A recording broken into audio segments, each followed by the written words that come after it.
Իմիջիայլոց Հայաստանի Հանրապետությունում գործում է համընդհանուր հայտարարագրման համակարգ, եւ այս համակարգից չեն կարող դուրս լինել հոգեվոր ծառայողները։ Մենք վաղուց ենք խոսել, որ հայաստանյա ծառայողական եկեղեցին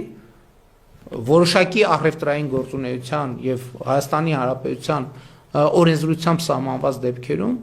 պետք է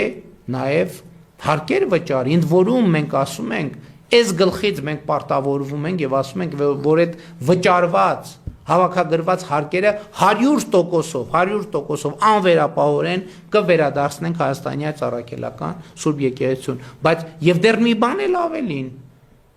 ըստ անհրաժեշտության նաեւ լրացուցիչ ֆինանսավորում կապահովենք այդ թվում սոցիալական երաշխիքների ձևով եւ այդպես շարունակ։ Իսկ ինչու նրանք չեն համաձայնվում։ Ինչու է արդեն 8 տարի Կտրիչ Ներսյանի համար այս օրակարգը ինչու է անընդունելի։ Մի պարզ պատճառով, որովհետև նրանք ուզում են գործել ստվերում, չլինել հաշվետվողական եկեղեցու առաջ, որն է ժողովուրդը։